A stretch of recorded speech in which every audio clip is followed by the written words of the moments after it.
This is Optimal Living Daily, episode 2024, Progressive Extremism, How to Be a Better You, by Nir Eyal of nirandfar.com. And I'm Justin Malik, your very own personal narrator today and every day. It's not a typical podcast. There are no interviews, and this is short, almost always fewer than 10 minutes. Now, today's author writes a lot about habits with technology and entrepreneurship. So you hear a bunch of his articles being narrated over on Optimal Startup Daily. I'd recommend checking out that podcast for a lot more from him. But this one's a great fit for this show. So with that, let's get right to Nir's post and start optimizing your life. Progressive Extremism, How to Be a Better You, by Nir Eyal of nirandfar.com. I had just finished giving a speech on building habits when a woman in the audience explained, "You teach how to create habits, but that's not my problem. I'm fat." The frustration in her voice echoed throughout the room. My problem is stopping bad habits. That's why I'm fat. Where does that leave me? I deeply sympathized with the woman. I was once clinically obese, I told her. She stared at my lanky frame and waited for me to explain. Whether it's changing our penchant for eating unhealthy food or reining in our predilection for distraction, starting a new routine is very different from breaking an existing habit. For example, creating a habit requires encoding a new set of automatic behaviors, while breaking a habit requires a different set of processes. The brain learns causal relationships between triggers that prompt an action and the associated outcome. If you like to get in the habit of taking a vitamin every day, for instance, the key is to place the pill somewhere in the path of your normal routine, say next to your toothbrush, so you remember to take one each morning before you brush. Doing so daily acts as a reminder until over time, the behavior becomes something done with little or no conscious thought. However, breaking an existing habit is an entirely different story, and the distinction is something many people mischaracterize. For example, Charles Duhigg, author of The Power of Habit, describes a bad cookie eating habit that added 8 pounds to his waistline.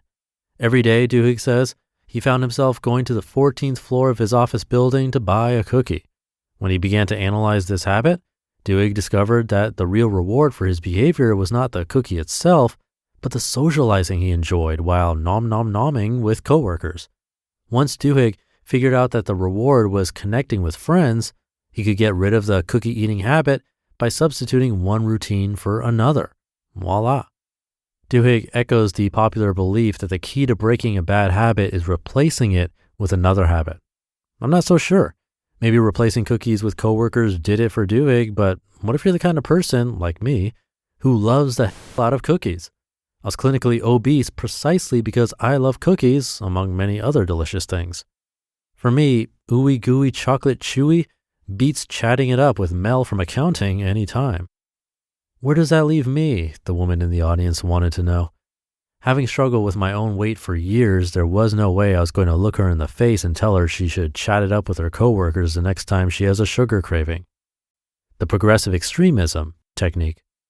When it comes to gaining control over bad habits like eating food we know isn't good for us or succumbing to distraction, I shared a technique with the women in the audience that worked wonders for me. I call it progressive extremism, and it works particularly well in situations in which substituting one habit for another just won't do. To apply this technique, start by identifying the behavior you want to stop doing. For example, say you'd like to stop eating processed sugar. Taken all at once, cutting out the manufactured sweet stuff is too big of a goal for most people to quit cold turkey. Instead, think of just one specific sugar-laden food you're able to cut from your diet and remove it from your life. Sort of like the way a religious adherent or vegetarian gives up pleasures others might enjoy. Make your first elimination choice something you wouldn't really miss and can be gone forever from your diet. That's critical because starting with something relatively small and easy to quit begins the process of changing your habits and your identity for good. To be a better you takes time. Unfortunately, the mistake most well-intentioned people make when attempting the I can't to I don't metamorphosis is biting off more than they can chew. Excuse the pun. For example, do you like candy corn? I sure don't. As a kid, the stuff was always the dregs of my Halloween haul. For me, removing candy corn for life was no big deal, so it was first on my list to ditch forever. I don't eat candy corn, and I never will. Done. The same practice goes for stopping other behaviors that don't serve us. When I decided to stop reading articles in the web browser of my laptop and started using the Pocket app instead, I found it to be an easy elimination I'll never go back to. After picking the behavior you want to give up, be it eating an undesirable food or indulging in a distraction that doesn't serve you, the next step is to write it down along with the date you gave it up for good. This on-paper action marks the shift from a temporary can't to a permanent don't. Once you've achieved that milestone, the final step is to be patient. This transformation takes time. Every few months, review your list of the things you've given up. I have a reminder set in my calendar to review my items every 6 months. Then when you're ready, reevaluate what else you can do. Find another unwanted behavior to remove that meets the criteria of something you can give up for life that you wouldn't really miss. For me, after I kicked candy corn to the curb, I decided to never again have sugary, carbonated drinks in my home. Easy peasy. When it came to digital distraction, I decided to take Facebook off my phone and commit to only use it at my desk instead. No biggie. If the commitment feels like too much, you're doing too much.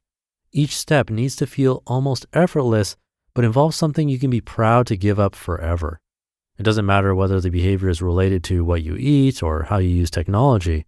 This technique works for any distraction that gets in the way of our values and goals.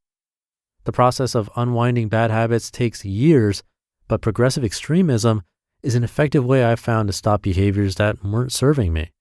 Occasionally, I look at all the unhealthy things that no longer control me the way they once did. And if I feel up to it, I find new bad habits to slay by making them something I just don't do as part of my new identity. By slowly ratcheting up what you don't do, you invest in a new identity through your record of successfully dropping bad habits from your life. You just listened to the post titled Progressive Extremism, How to Be a Better You by Nir Eyal of nirandfar.com.